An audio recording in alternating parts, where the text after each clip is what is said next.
ஆண்டவர் நம்மளோடு கூட இடைப்படுவாராக. லூக்கா எழுதின சுவிசேஷம் 16வது அதிகாரம் அதனுடைய 27வது வசனத்தை எடுத்து வாசிப்போம். லூக்கா எழுதின சுவிசேஷம் 16வது அதிகாரம் அதனுடைய 27வது வசனத்தை வாசிப்போம்.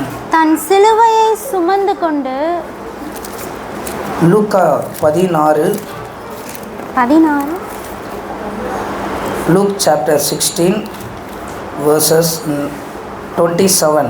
அப்பொழுது அவன் அப்படியானால் தகப்பனே எனக்கு 5 பேர் சகோதரர் உண்டு. அவர்களும் வேதனை உள்ள இந்த இடத்திற்கு வராதபடி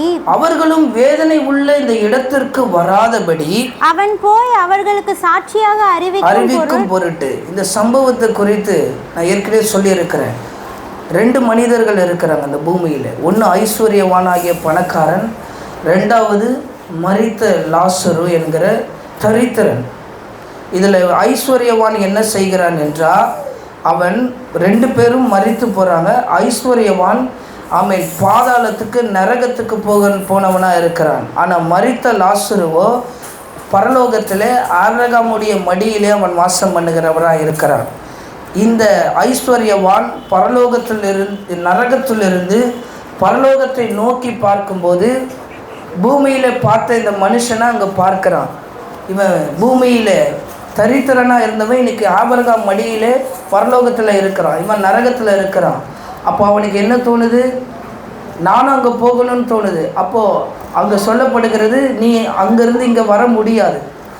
நரகத்துக்கு நீ போய்விட்டனா அதுக்கப்புறம் பரலோகத்துக்கு ஏற முடியாது. அதனால தான் இங்கேயே மனம் திரும்புகள் சொல்லி யோவான் சானகன் சொல்லி இந்த பைபிள் முழுவதும் நமக்கு விளக்கி சொல்லுறது. அதனால் இப்போ அந்த ஆபிரகாம் கிட்ட மடியில் இருக்கிற அவனை பார்த்து கேட்குறான். இப்போ அந்த ஐஸ்வர்யவான், எனக்கு 5 சகோதரர் உண்டு. அவங்களும் இந்த வேதனை உள்ள இடத்துக்கு வராதபடி, இந்த வேதனை உள்ள நரகத்துக்கு வராதபடி அவர்களை வேண்டிக் கொள்ளுங்க, போய் இவரை சாட்சியை அனுப்புங்கன்னு சொல்லுகிறது தான் இந்த சம்பவம். இதில் இன்றைக்கு கர்த்தர் நம்மளோடு கூட பேசுகிறது. எனக்கு 5 சகோதரர் உண்டு, அவர்களும் வேதனை உள்ள இந்த இடத்துக்கு வராதபடி. இந்த வேதனையான இடம், இந்த நரகம் எப்படிப்பட்டது என்று வேதத்தில் சொல்லப்பட்டிருக்கிறது. இது ரொம்ப வேதனையான ஒரு இடம். அது அக்கினி கடல் என்று சொல்லப்பட்டிருக்கு. இந்த அக்கினி கடலில் தான் இந்த ஐஸ்வர்யவான் இருக்கிறான். இந்த நரகம் ரொம்ப மோசமானது. நம்ம நினைக்கிறோம் இன்றைக்கு இந்த நரகத்துக்கு இந்த உலகத்தில் சொல்கிறாங்க, நான் நரகத்துக்கு போனாலும் பரவாயில்லன்றான். அதை குறித்து தானே வேதனை தெரியாததுனால அவனுக்கு அந்த நரகத்தை பற்றி தெரியலை. இந்த வசனம் சொல்லப்பட்டிருக்கு, அக்கினி ஜுவாலை போன்றது அது அந்த இடம். அது வேதனைக்குள்ள ஒரு இடம், இருளுள்ள ஒரு இடம் அந்த நரகம். இந்த நரகத்துக்குள்ளே யார் இருக்கிறார் என்றால், இந்த உலகத்தில் பாவம் செய்கிறவன், நியாய தீர்ப்பு ஆண்டவருக்கு விரோதமாக எழும்பினவன் எல்லாம் இந்த நரகத்துக்குள்ளே வாசம் பண்ணுகிறவனாக இருக்கிறான். இந்த நரகத்துக்கு நம்ம போகாதபடி ஆண்டவர் ஒரு ரட்சிப்பை நமக்கு கொடுத்திருக்கிறார். இந்த ரட்சிப்பு நமக்கு மேன்மையானது. அதனால தான் ஆண்டவர் நம்மளை தெரிந்து கொண்டிருக்கிறார். நம்ம இந்த வேதனை உள்ள இடத்துக்கு போகாதபடி. இந்த நரகத்தை நினச்சி பார்க்கத்தா ரொம்ப கொடூரமான ஒரு நாள் 2 நாள் தீ படுறதில்லை. அக்கினி கடலில் வருடம் முழுவதும் அவன் என்ன செய்கிறான்? அநேக வருஷங்களாக அவன் அந்த அக்கினியில் தான் வேகணும். அக்கினியில் வேந்தாலும் அவன் சாக மாட்டான்.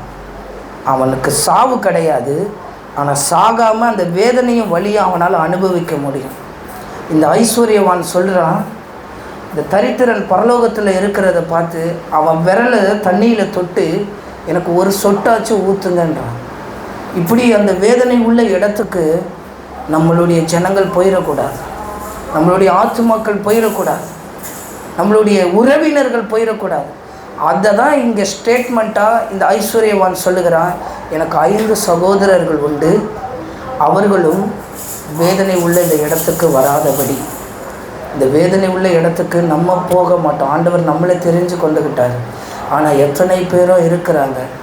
நம்ம ரோட்டில் பார்த்தவங்கெல்லாம் ஒரு நாள் ஆண்டவர் நம்மளை எடுத்துக்கொண்ட பிறகு நரகத்தில் நம்ம அவங்கள பார்ப்போம். அவங்களுக்கு நீங்கள் யாருன்றது தெரியும். நீங்கள் ஆண்டவரோடு பரலோகத்தில் இருந்தீங்கன்னா நரகத்தில் இருக்கிறவங்களுக்கு தெரியும், நீ ஜான்சன் தானே, எனக்கும் சொல்லி அங்கே போடு, என்னால் முடியலன்னு கத்துவாங்க. அந்த நரகத்தினுடைய சத்தம் அப்படி இருக்கும். ஆனால் ஒரு பிளவு இருக்குது. அந்த நரகத்திலேருந்து பரலோகத்துக்கு போக முடியாது, பரலோகத்திலேருந்து நரகத்துக்கு வர முடியாது. ஆனால் பார்க்க முடியும். நம்மளுடைய சந்தோஷத்தை பரலோகத்தில் தேவனை ஆராதிக்கிறத நம்ம அந்த நரகத்தில் உள்ளவர்கள் பார்க்க முடியும். அன்றைக்கி இந்த வேதனை உள்ள இடத்துல நரகத்தில் இருக்கிற ஜனங்கள் என்ன சொல்லுவாங்கன்னா, தெரிஞ்சிருந்தால் நான் அப்போவே ஆலயத்துக்கு வந்து உண்மை ஆராதிச்சிருப்பேனே, தெரிஞ்சிருந்தால் நான் அப்போவே ஆலயத்துக்கு வந்திருப்பேனேன்னு சொல்லுவாங்க. ஆனால் அதுக்கப்புறம் சொல்லி அதில் எந்த பயனும் இல்லை. அதனால தான் இப்போவே நம்ம அதை சொல்கிறோம், மனம் திரும்புங்கள், பரலோக ராஜ்யம் சமீபமாக இருக்குது, நம்ம பரலோகத்துக்கு போகணும்னு சொல்லுகிறோம். இந்த வேதனை உள்ள இந்த இடத்துக்கு நம்மளுடைய சகோதரர்களும் சரி, சகோதரிகளும் சரி, நம்மளுடைய உறவினர்களும் சரி, நம்மளுடைய ஜனங்களும் சரி, கணவரும் சரி போயிடக்கூடாது. ஆமென். அப்படி போகாதபடி கர்த்தர் நம்மளை பாதுகாக்கணும். இந்த 5 சகோதரர்கள் யார் இந்த நரகத்துக்குள்ளே ஆமென் போகிறா என்றால், எப்படிப்பட்டவங்க இந்த நரகத்துக்கு போகிறாங்க? இந்த சகோதரர்கள் எப்படிப்பட்டவங்க? காயின் ஆபேலை குறித்து நமக்கு தெரியும். இந்த காயினும் ஆபேலும் சகோதரர்கள். இவங்க 2 பேரும் என்ன செய்கிறார்கள் என்றால், கர்த்தருக்கு காணிக்கையை கொண்டு வந்து கொடுக்குறாங்க. கொடுக்குற காணிக்கையில் ஆபேல் என்கிறவன் தனக்கு உண்டான எல்லாவற்றிலும் ஆண்டவருக்கு கொழுமையானதை கொடுக்குறான். ஆண்டவருக்கு நல்லதாக கொடுக்குறான். ஆண்டவர் அவருக்கு நான் நல்லதாக கொடுக்குறேன்னு சொல்லி நல்லதை கொண்டு வந்து கொடுக்குறான். காயின் தன் நிலத்தில் பயிரிட்டதை இங்கிலீஷ் டிரான்ஸ்லேஷன் தான் அது போட்டிருக்கு, சம் ஆஃப் ஹிஸ்ன்னு, சிலவற்றை கொண்டு வந்து கொடுக்குறான். அப்போ கர்த்தருக்கு கொடுக்கறதுல அந்த காயினுக்கும் ஆபேலுக்கும் ஒரு என்ன செய்கிறது, ஆண்டவருக்கு கொடுக்கறதுல காரியத்தை பார்க்குறோம். அதில் காயின் கொடுத்ததை ஆண்டவர் அங்கீகரிக்கலை. ஏன்னா அவன் நிலத்தில் சிலவற்றையே கொடுத்துருக்கிறான். ஆனால் ஆபேல் தன் மந்தையில் உள்ள கொழுத்ததை நல்ல பசுமையானதை ஆண்டவருக்கு கொடுக்கும்போது ஆண்டவர் இந்த காணிக்கையை நுகர்கிறார், இந்த காணிக்கையை ஏற்றுக்கொள்கிறார். இப்போ இந்த 2 சகோதரருக்குள்ள காயினுடைய முக நாடி வேறுபடுது. அவன் மூஞ்சில ஒரு எரிச்சல் உண்டாகுது. என்னன்னா, இவனுடைய காணிக்கையை ஆண்டவர் எடுத்துட்டாரு. இப்போ என்ன ஆகுது? அந்த இடத்துல ஒரு பொறாமை, அந்த சகோதரருக்குள்ள ஒரு பொறாமை ஏற்படுது. இன்றைக்கி நம்ம சகோதரருக்குள்ளே சில பொறாமைகள் இருந்தால் நம்ம ஜெபம் பண்ணணும், ஆண்டவரே அவங்கள மன்னிங்க, வேதனை உள்ள இந்த இடத்துக்கு அவங்க போய்விடாதபடி. நம்மளை குறித்து பொறாமப்படலாம். அந்த வசனம் எடுத்த வாசி ஆதியாகமத்தில் 4வது அதிகாரம் 8வது வசனத்தை வாசி. ஆதியாகமம் 4:8 வாசித்தா, காயின் தன் சகோதரனாகிய ஆபேலோட பேசினான். இப்போ இந்த பொறாமை அவனுக்குள்ள வந்துட்டனால காயின் வந்து ஆபேல் இடத்துல பேசுகிறான். என்னன்னு, அவர்கள் வயல்வெளியில் இருக்கும் சமயத்தில் காயின் தன் சகோதரனாகிய ஆபேலுக்கு விரோதமாய்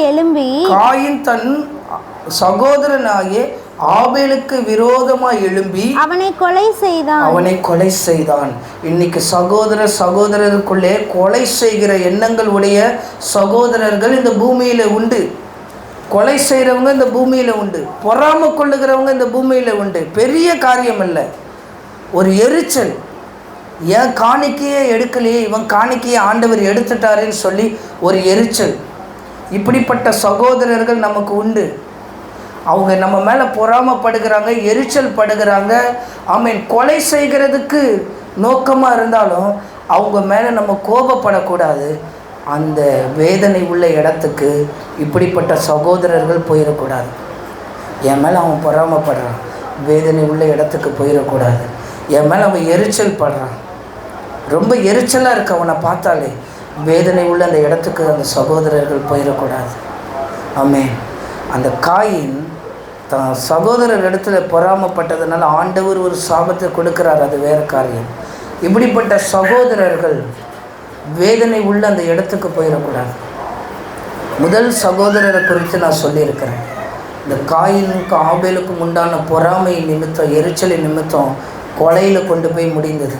இன்றைக்கு செய்திகளில் பார்க்குறோம், எத்தனை ஆத்துமாக்களோ கொலை செய்கிறவர்களாக இருக்கிறார்கள். அப்படிப்பட்ட கொலை செய்கிறவர்கள் நரகத்துக்கு போயிடக்கூடாது. அவங்களுக்கு இந்த பூமியில் தண்டனை கொடுக்குறாங்க, அவங்க எல்லாம் ரட்சிக்கப்பட வேணும். அந்த கொலை செய்ய தூண்டுகிற அந்த எண்ணமெல்லாம் ரட்சிக்கப்பட வேண்டும். இனத்துக்கு விரோதமாக இனம், ஜாதிக்கு விரோதமாய் ஜாதின்னு சொல்லி ஒருவருக்கொருவர் கொலை பண்ணிக்கிறாங்க. ஆணவ கொலை, ஜாதியை விட்டு ஜாதி திருமணம் பண்ணனால ஆணவ கொலை. இவங்க எல்லாம் ரட்சிக்கப்படணும், இவங்க எல்லாம் நரகத்துக்கு போயிடக்கூடாது. இப்படிப்பட்ட சகோதரர்கள் நமக்கும் நம்மளை சுற்றி இருக்கிறவர்களுக்கு உண்டு.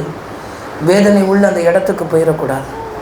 ஒருவேளை எனக்கு தெரிந்தவர்கள் அப்படி இருப்பார்கள் என்றால் ஆண்டவரிடத்தில் சொல்லி ஜெபம் பண்ணுவோம். ஆண்டவரே, அவர்களை எல்லாம் ரட்சியும் அப்பா. அப்படிப்பட்ட கொலை பாதகம் உள்ள சகோதரர்களை ரட்சியும், அப்படிப்பட்ட உள்ள ஜனங்களை ரட்சியும்.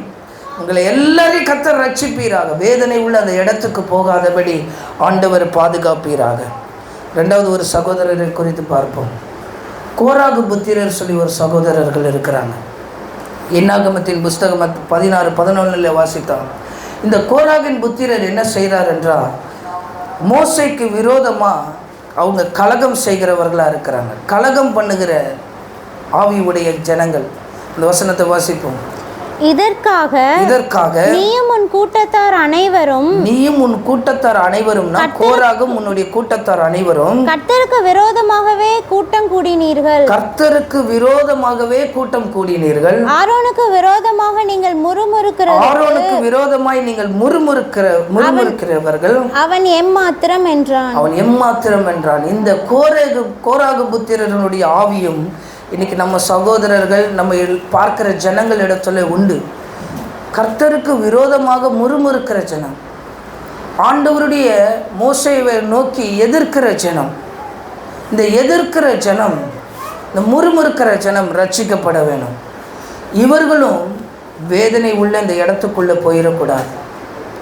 5 சகோதரர்கள் வேதனை உள்ள இந்த இடத்துக்கு வராதபடி இப்படிப்பட்ட ஜனமும் போயிடக்கூடாது. அந்த முறுமுறுக்கிற கோராகின் புத்திரருடைய ஆவி வசனம் அந்த இடத்துல அந்த அதிகாரத்தை நீங்கள் வாசித்தீங்கன்னா, அந்த கோராகனுடைய முடிவு ரொம்ப கொடூரமாக போயிட்டு அவங்கள பூமி விழுங்கி போட்டுருச்சு. அந்த பூமி மண்ணுக்குள்ளே புதைந்து போயிட்டாங்க. இப்படிப்பட்ட ஜனங்கள் அழிந்து போகக்கூடாது. தேவனுக்கு விரோதமாய் பேசுகிற பிள்ளைங்க, தெய்வம் ஒரு தெய்வமா? சபைக்கு விரோதமாய் பேசுகிற பிள்ளைகள், இதெல்லாம் ஒரு சபையா? இப்படிப்பட்ட ஜனங்கள் இந்த உலகத்தில் இருக்கிறார், சபைக்கு விரோதமாக இருக்கிறார். வேதனை உள்ள இந்த இடத்துக்குள்ளே அவங்க போயிடக்கூடாது. ஒரு கணவனும் மனைவியும் ரட்சிக்கப்பட்ட பொழுது, மனைவி ரட்சிக்கப்பட்டாங்க, கணவன் ரட்சிக்கப்படலை. மனைவி ரட்சிக்கப்பட்ட சபைக்கு வந்த பிறகு கணவன் சொல்லுகிறானா, நீ அந்த சபைக்கு போய் என்ன பண்ண போகிற? சபைக்கு விரோதமாக பேசி ரொம்ப தவறாக பேசணும். அந்த மனைவி ஜெபம் பண்ணுறா, என் கணவரை மாற்றும், என் பிள்ளைகளை மாற்றும், நான் என்ன செய்ய வேண்டும்? ஆண்டவரே, எல்லா ஜெபத்துக்கும் நான் வருகிறேன், என் கணவர் என்னை இப்படி பேசுகிறான். அவர் கணவர் ரொம்ப தவறான வார்த்தைகளை பேசி, நீ ஆலயத்தில் யார் கூட தொடர்பு வச்சிருக்கிற? ஏன் போகிற ஆலயத்துக்கு? ஏன் சபைக்கு போகிற? சபைக்கு விரோதமாக எழும்புகிற முறுமுறுக்கிற ஜனங்கள், இந்த கோராகின் புத்திரர்களுடைய ஆவி, இந்த சகோதரர்கள். இந்த மனைவி ஜெபம் பண்ணுறான், என் கணவரை ரட்சியும், என் பிள்ளைகளை ரட்சியும், உம்மை துதிக்கிற இந்த நாவில் இப்படி பேசுகிறாரு என்னை குறித்துன்னு கொஞ்சம் கொஞ்சமாக மாறுதல் உண்டானது. அந்த கணவர் ரட்சிக்கப்பட்ட சபைக்கு வந்தார். ரட்சிக்கப்பட்டு வந்த அந்த கணவர் சபைக்கு வந்து கொஞ்ச நாளைக்கு பிறகு அவர் மரித்து போனார். அவர் மரித்து போகும்போது சொன்னாராம், நான் பரலோகத்துக்கு ஆண்டவர் என்னை எடுத்துக்கொள்ள போகிறார். எந்த நாவு? ஆண்டவர் முறுமுறுத்த நாவு, கர்த்தருக்கு விரோதமாய் சபைக்கு விரோதமாய் பேசின நாவு. மனைவி ஜெபம் பண்ணுறான், வேதனை உள்ள இந்த இடத்துக்கு நான் வராதபடி என் கணவரை ரட்சியும், என் பிள்ளைகளை ரட்சியும். இப்போ அந்த ஆத்மா மரித்து போனது, ஆனால் அந்த ஆத்மா சாகும்போது எவ்வளோ விசுவாசமாக சொல்லிட்டு செத்துது, நான் பரலோகத்துக்கு போகிறேன். இப்படிப்பட்ட ஜனங்கள் இந்த உலகத்தில் உண்டு. இவர்கள் எல்லாம் அந்த வேதனை உள்ள இடத்துக்குள்ளே போகக்கூடாது. மூன்றாவது ஒரு சகோதரர், 1 சாமுவேல் 17:28 வாசித்தோன்னா தாவீதினுடைய சகோதரரை பார்க்குறோம். இந்த சகோதரர் புரிந்து கொள்ளலை. இந்த சகோதரர் எப்படிப்பட்டவனாக இருக்கிறார் என்றால், காரணம் இல்லாமல் கோபம் கொள்ளுகிறவன். காரணம் இல்லாமல் கோபம் கொள்ளுகிற ஜனங்கள் நம் மண்டையில் உண்டு. நம்பிக்கை இல்லாதவன், நம்ம மேலே நம்பிக்கை இல்லாத ஜனம், காரணமே இல்லாமல் கோவப்படுற, காரணமே இல்லாமல் என் மேலே நம்பிக்கையே உனக்கு இல்லையே, என் மேலே என்ன உனக்கு நம்பிக்கை இருக்குது? அது வசனத்தை வாசிப்போம். தாவீதினுடைய சகோதரன் சொல்லுகிறத தாவீது குறித்து, அந்த மனுஷரோட அவன் பேசி கொண்டிருக்கிறதை அவன் மூத்த சகோதரனாகிய எலியாப் கேட்டபோது, மூத்த சகோதரன் எலியாப் கேட்ட பொழுது தாவீதின் மேல் கோபம் கொண்டு, தாவீதின் மேல் கோபம் கொண்டு, தாவீது வந்த சூழ்நிலை வேற, அங்க வந்த அந்த சம்பவம் வேற, ஆனா காரணமே இல்லாம கோபம் கொண்டு, காரணமே இல்லாம சகோதரனை பகைக்கிறது. இவர்கள் எல்லாம் வேதனை உள்ள அந்த இடத்துக்குள்ளே போயிடக்கூடாது. இப்படிப்பட்ட ஜனங்கள் எல்லாம் நரகத்துக்குள்ளே போயிடக்கூடாது. இதெல்லாம் அந்த நரகத்துக்கு போகாதபடி ஆண்டவர் அவர்களை பாதுகாத்து கொள்ளணும். அவன் மேலே நம்பிக்கை இல்லை. எதை பார்க்க இங்கே வந்த கேட்க அந்த வசனத்தை கேட்குறான். நீ இங்கே வந்தது என்ன? நீ இங்கே வந்தது எதுக்கு வந்த? வனாந்தரத்தில் உள்ள அந்த கொஞ்ச ஆடுகளை நீ யார் வசம் விட்டாய்? யுத்தத்தை பார்க்க அல்லவா வந்தாய்? உன் துணிகரத்தையும் உன் இருதயத்தின் அகந்தயத்தையும் நான் அறிந்திருக்கிறேன். அவனை புரிஞ்சு கொள்ளல தாவீது. அவன் வந்த நோக்கம் வேற. நம்மளை புரிஞ்சுக்க மாட்டாங்க மனுஷங்க. சில வேளையில நம்மளை யாரும் புரிஞ்சுக்க மாட்டாங்க. ஆமென். காரணம் இல்லாமல் கோபித்து கொள்ளுகிற ஜனங்கள், காரணம் இல்லாமல் எதிர்க்கிற ஜனங்கள் வேதனை உள்ள இந்த இடத்துக்குள்ளே வந்துடக்கூடாது. ஞாபகம் வச்சுக்கோங்க. இப்படிப்பட்ட சகோதரர்கள் ரட்சிக்கப்பட வேணும்னு ஜெபம் பண்ணுங்க. நம்ம வீடுகளிலோ, நம்ம சகோதரர்களோ, நம்ம ஜனங்களோ, நம்ம பகுதியிலோ இப்படி இருந்தார்கள் என்றால் இப்படிப்பட்ட ஜனங்கள் ரட்சிக்கப்பட வேண்டும். இப்படிப்பட்ட ஜனங்கள் வேதனை உள்ள இடத்துக்கு போயிடக்கூடாது. அவர்பட்ட ஜனங்கள் நரகத்துக்குள்ளே போவாதபடி ஆண்டவர் அவர்களை பாதுகாப்பாராக. யூதாஸ் காரியத்தை குறித்து தெரியும். இந்த யூதாஸ் இயேசுவோடு இருந்தவன், இயேசுவோடு நடந்தவன், இயேசுவுடைய ஊழியக்காரன் பேர் பெற்றவன். அந்த யூதாஸ் என்ன செய்கிறான்? ஆண்டவரை நேராக போய் ரபின்றான். அவன் தான் காட்டி கொடுத்தது இயேசுவை. ரபி அப்படி சொல்லி முத்தம் செய்கிறான். இயேசுக்கு முத்தம் கொடுக்குறான். இயேசுக்கு முத்தம் கொடுத்து நீர் வாழ்க என்றான். இந்த வசனம் போடப்பட்டிருக்கு. அதை வாசிப்போம். அந்த வசனத்தை மத்தேயு எழுதின சுவிசேஷம் 26வது அதிகாரம் 48வது வசனத்தை வாசிப்போம். மத்தேயு எழுதின சுவிசேஷம் 26:48 வாசித்த யூதாஸ் ஆண்டவரோடு இருந்தவன். சில வேளையில் நம்மளோடு இருக்கிறவர்கள் நம்மளை பகைக்கக்கூடும். மத்தேயு எழுதின சுவிசேஷம் 26வது அதிகாரம் 48வது வசனத்தை வாசித்தோம் என்றால், அவரை காட்டி கொடுக்கிறவன் நான் எவனை முத்தம் செய்வேனோ அவன்தான் அவனை பிடித்துக் கொள்ளுங்கள் என்று அவர்களுக்கு அடையாளம் சொல்லி இருந்தான். உடனே பிளான் பண்ணிட்டான். இப்போ அவன் இயேசுவினிடத்தில் வந்து ரபி வாழ்க என்று சொல்லி அவரை முத்தம் செய்தான். உங்க மேல அன்பு இருக்கிற ஜனங்க மேல ரொம்ப ஜாக்கிரதையா இருக்கணும். உங்க கண்ணத்தை பிடித்து நீ நல்லா இருப்பப்பான்னு முத்தம் கொடுத்தா ரொம்ப ஜாக்கிரதையா இருக்கணும். முத்தம் கொடுக்குறவன் தான் உங்களை காட்டி கொடுப்பான். முத்தம் கொடுத்தவன் தான் காட்டி கொடுத்தான். இந்த முத்தம் எதனால் கொடுக்குறாங்க? பாசத்தின் நிமித்தம், அன்பு நிமித்தம், காதல் நிமித்தம் இந்த முத்தத்தை கொடுக்குறாங்க. போய் அந்த அளவு இயேசுவை நேசித்தவன் முத்தத்தை கொடுத்து காட்டி கொடுத்தான். இப்படிப்பட்ட சகோதரர்கள் நமக்கு உண்டு. இப்படிப்பட்ட ஜனங்கள் நமக்கு உண்டு. முத்தம் கொடுத்து காட்டி கொடுத்து நம்ம மேலே அன்பாக இருக்கிற மாதிரியே இருக்கும். ஆனால் பின்னாடி என்ன பண்ணியிருக்கிறாங்க? குழி தோண்டி இருக்கிறோம். நமக்கு யாராவது உனக்கு முத்தம் கொடுக்குறாங்களா? கவனமாக இருக்கும். உனக்கு பின்னாடி குழி தோண்டிகிட்டு இருக்கிறாங்கன்னு அர்த்தம். ரெண்டாவது ஒரு காரியம் சொல்லப்பட்டிருக்கு. ரபின்றான், நீர் வாழ்கன்றான். வாழ்கன்னு சொல்கிறவங்கிட்ட ரொம்ப கவனமாக இருக்கணும். நீ அப்படி பண்ணுற இப்படி பண்ணுறன்னு சொல்கிறவங்கிட்ட ரொம்ப கவனமாக இருக்கணும். அவளாம் பின்னாடி நமக்கு குழி தோண்டுகிறான்னு அர்த்தம். நீர் வாழ்க, அரசு வாழ்க, நீர் வாழ்கன்னு சொல்கிறவங்கிட்ட நம்மளை வாழ்த்திட்டு குழியில் தள்ளிட்டு போயிடுவான். நம்மளை வாழ்த்திட்டு நம்மளை பிடிங்கிட்டு போயிடுவான். பரவாயில்லையே, நல்லா செய்கிறியே, நல்லா இது பண்ணுறியே அப்படின்னு என்கரேஜ் பண்ணுற மாதிரியே இருக்கும். ஆனால் நம்மளை குழியில் தள்ளி விட்டு போயிடுவான். முத்தம் கொடுத்து காட்டி கொடுத்த இயேசுவுக்கே அந்த நிலைமை. அப்படிப்பட்ட சகோதர ஜனங்கள் இந்த பூமியில் உண்டு.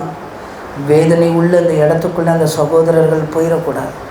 எனக்கு குழி பறிக்கிற ஆளுகள் எனக்கு என்ன செய்யக்கூடாது? இந்த வேதனை உள்ள இடத்துக்கு போயிடக்கூடாது. இந்த ஜனங்களுக்கு குழி பறிக்கிற ஆட்கள் வேதனை உள்ள இடத்துக்கு போயிடக்கூடாது.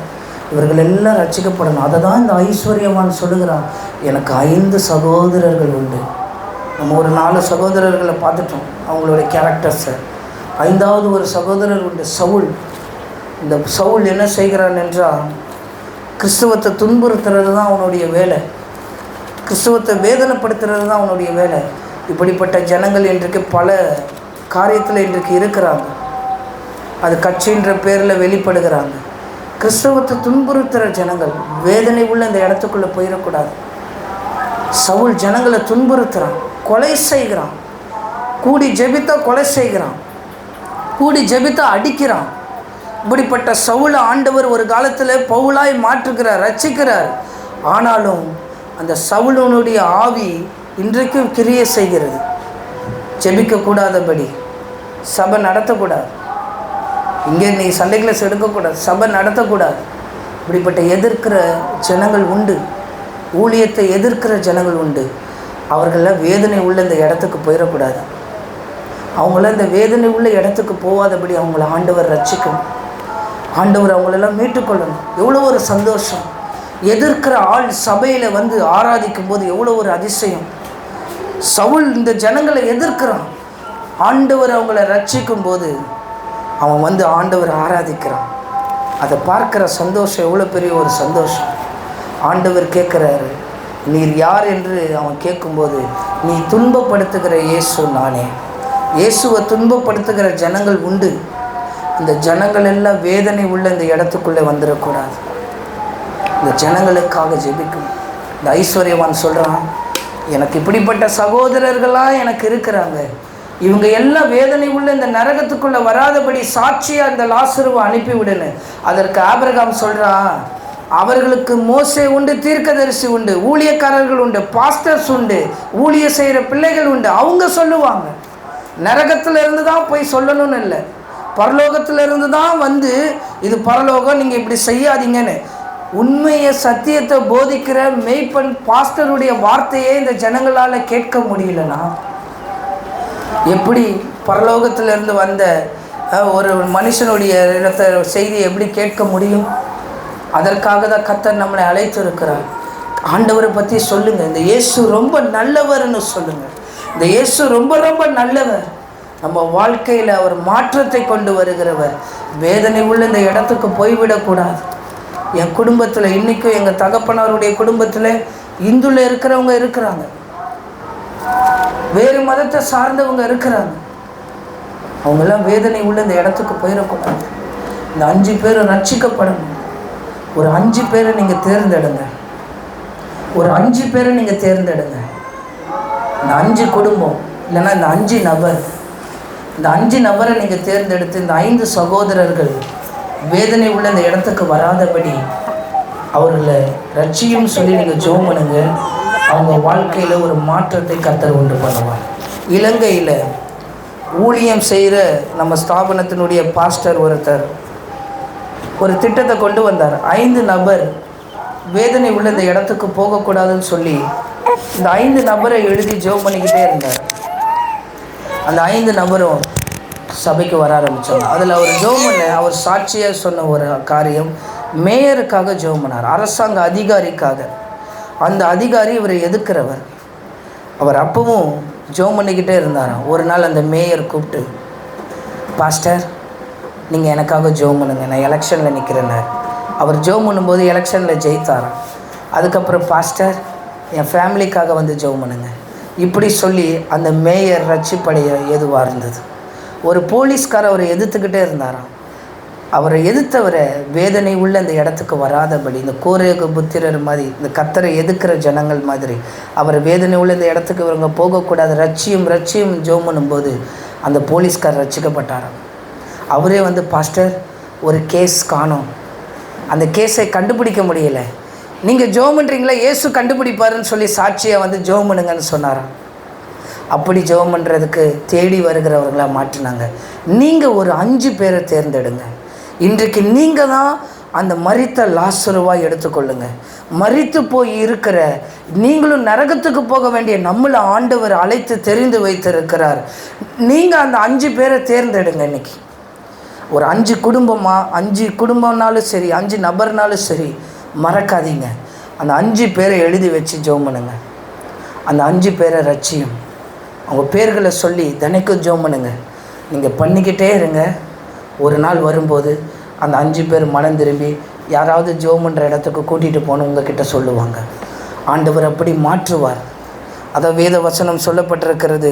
1 யோவான் 5:16 வாசித்தோம்னால், தன் சகோதரனுக்காக வேண்டுதல் செய்ய கடவன், அப்பொழுது அவனுக்கு ஜீவனை கொடுப்பார் என்று சொல்லி வசனம் சொல்லப்பட்டிருக்கிறது. தன் சகோதரனுக்காக நீங்கள் வேண்டுதல் செய்யணும். வேதனை உள்ள இந்த இடத்துக்கு எங்கள் குடும்பம் போயிடக்கூடாது, என் ஆத்துமா போயிடக்கூடாது சொல்லி வேண்டுதல் செய்யணும். எல்லாருக்காகவும் உங்களால் வேண்டுதல் செய்ய முடியாது. ஆனால் இந்த 5 ஞாபகம் வச்சுக்கோங்க. இந்த 5 சகோதரரில் இந்த 5 ஞாபகம் வச்சுக்கோங்க. பார்க்குற உங்களுக்கும் அந்த 5 பேரை வைத்து ஜெபம் பண்ணுங்க. ஆண்டவர் உங்கள் வாழ்க்கையில் உங்கள் ஜெபத்தின் மூலியமாய் அந்த 5 பேரை ரட்சிப்பார். ஒருவேளை என் கணவர் ரட்சிக்கப்படாமல் இருக்கலாம், ஒருவேளை என் தாய் தகப்பன் ரட்சிக்கப்படாமல் இருக்கலாம், இன்னும் இயேசுவை பற்றி தெரியாமல் இருக்கலாம், ஒருவேளை என் நண்பர்கள் அறியாமல் இருக்கலாம். நீங்கள் அந்த 5 பேரை வச்சு ஜெபம் பண்ணுங்க. ஆண்டவர் ரட்சிப்பார். நான் எழுதி வச்சு ஜெபம் பண்ணுறேன்.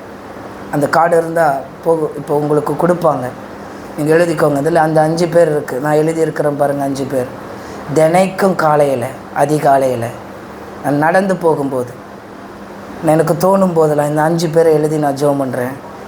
அதோட கிரியையை நான் பார்க்குறேன். அதனால தான் நான் உங்களுக்கு சொல்கிறேன், வேதனை உள்ள இந்த இடத்துக்கு போகாதபடி. இன்னொரு நபர், என் நண்பர் ஒருத்தர் இருக்கிறாங்க. அவங்களுக்கும் இந்த 5 பேர் மாத்திரமில்லை, உங்களுக்கு எத்தனை பேர் தோணுதோ நீங்கள் எழுதி ஜெபம் பண்ணலாம். அப்படி நான் எழுதி ஒரு பேரை வச்சு நான் ஜெபம் பண்ணிகிட்டு இருக்கும்போது இன்றைக்கி காலையில் அந்த நபர் இடத்துலேருந்து ஃபோன் வந்தது. காலையில் நான் ஜெபம் பண்ணிகிட்டு இருக்கும்போது ஃபோன் வருது. ஜான்சன், எனக்காக ப்ரேயர் பண்ணிக்கோ, எனக்கு ஒரு பெரிய ப்ராப்ளம். எப்படி? நான் என் நபர் பேர் எழுதின உடனே ஆண்டவர் கிரியை செய்கிறாரா?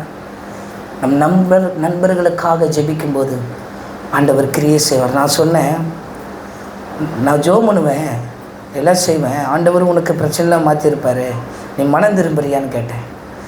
நான் திரும்புகிறேன், மனம் திரும்புகிறேன், அதுக்கான முயற்சி எடுக்கிறேன் அப்படின்னு வாயிலேருந்து அறிக்கை செய்கிற அளவுக்கு ஆண்டவர் மாற்றி போட்டார். இப்போ பிரச்சனை எப்படி வந்ததோ ஏது வந்ததோ தெரியல, கர்த்தர் மாற்றுகிறார். இந்த வேதனை உள்ள இடத்துக்கு வராதபடி தன் சிநேகிதருக்காக யோபு வேண்டுதல் செய்கிறான். யோபு தன் சிநேகிதருடைய சிறையிருப்புக்காக வேண்டுதல் செய்யும்போது கர்த்தர் அவன் சிறையிருப்பை மாற்றுறார். நம்ம நினச்சிடக்கூடாது, நானே ஜெபம் இருக்கிறேன், எனக்கே ஜெபிக்கிறதுக்கு தோண மாட்டேங்குது, நான் எதுக்கு இந்த 5 பேருக்காக ஜெபம் பண்ணி எனக்கு என்ன ஆக போகுதுன்னு. இல்லை, நீங்கள் 5 பேருக்காக ஜெபம் பண்ணும்போது கர்த்தர் உங்கள் சிறையிருப்பை மாற்றுவார். உங்கள் வாழ்க்கையில் கிரியை நடப்பிக்கிறத நீங்கள் பார்ப்பீங்க. நீங்கள் கர்த்தருக்காக ஜெபம் பண்ணுறீங்க. இந்த கார்டை வாங்கிக்கோங்க, எழுதிக்கோங்க, ரகசியமாக ஜெபம் பண்ணுங்க. ஏசப்பா, என் தாய் தகப்பனை ரட்சியும், என் கணவர் ரட்சிக்கப்படாமல் இருந்த ரட்சியும், என் நண்பரை ரட்சியும். எனக்கு அநேக ஃப்ரெண்ட்ஸ் உண்டு, நான் அவங்களெல்லாம் ஜெபம் பண்ணிக்கிட்டே இருக்கிறேன். ஒரு லிஸ்ட்டே போட்டு வச்சுருக்கிறேன். பைபிளில் மறந்துடக்கூடாதுன்னு பைபிளில் பின்னாடி லிஸ்ட்டு போட்டு எழுதியிருக்கிறேன். இவங்களெல்லாம் ரட்சியும். அதில் ஒரு நண்பர் ஜெபம் பண்ணிகிட்டு இருக்கும்போது சொன்னால், ஒரு நண்பர் என்னிடத்து, எனக்கு திருமணமான பிறகு நான் உங்கள் சபைக்கு வருவேன், நான் வானும் கூப்பிடலை, எதுவுமே செய்யலை, ஜெபம் கிரியை செய்யும், ஆண்டவர் மாற்றி போட்டுருவார். 5 பேர் வேதனை உள்ள இந்த இடத்துக்கு போயிடக்கூடாது, இந்த நரகத்துக்கு போயிடக்கூடாது. நீங்கள் ஒரு வேளை பரலோகத்துக்கு நீங்கள் போயிட்டீங்கன்னா, பரலோகத்திலேருந்து உங்கள் கணவரோ உங்கள் தாய் தகப்பனோ கீழே நரகத்தில் வேதனை உள்ள அந்த இடத்துல பார்க்கும்போது நம்ம மனசாபப்படுவோம். அன்றைக்கு மகனே என்னையும் அங்கே கூப்பிடு, உங்கள் இயேசுக்கிட்ட சொல்லுனா அன்றைக்கு செய்ய முடியாது. இன்றைக்கு அந்த வேலையை செய்யும்போது பரலோகத்தில் அவர்களோடு நம் நித்தியமாக இருப்போம். இதுதான் சத்தியம். இந்த சத்தியத்தை போதிக்க தான் ஆண்டவர் எங்களை ஊழியத்துக்கு என்னை அழைத்து, எங்கள் குடும்பம் அழைத்து கொண்டு வந்திருக்கிறார். நீங்கள் அதை கேட்கும்போது நீங்கள் சீஷர்களாக இப்படி தான் நீங்கள் மாற முடியும். 5 பேர் ஒரு காரியத்தை செய்யணும். ஆமென். நம் சகோதரர் ஒரு சாட்சி சொன்னாங்க. இடையில அவங்களுடைய பாட்டிக்காக ஜெபம் பண்ணாங்களா. அவங்க பாட்டி இயேசுவை அறியணும்னு சொல்லி கொஞ்ச நாட்களில் அவங்க பாட்டி அந்த இயேசுவை பற்றி அதிகமாக கேட்க, பாடலை கேட்க மாறினாங்க. மாற்றத்தை பார்க்க முடிந்தது. இவங்களாம் மாறுறதுனால நமக்கு என்ன பயன்?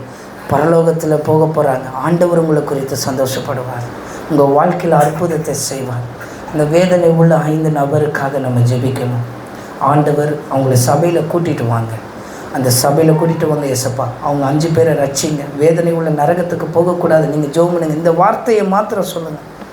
பெருசாக ஜெபம் பண்ண வேணாம். அப்படியே முழங்கால் போட்டு இந்த பேரை வச்சு மணிக்கணக்காக இந்த பேரை சொல்லல, நடக்கும்போது ஒரு 5 பேர் தினைக்கும் சொல்லிக்கிட்டே இருங்க ஆண்டவர்கிட்ட. ஆண்டவர் கேட்டுக்கிட்டே இருப்பார். ஒரு நாள் அவங்கள ரட்சித்து கொண்டு வருவார்.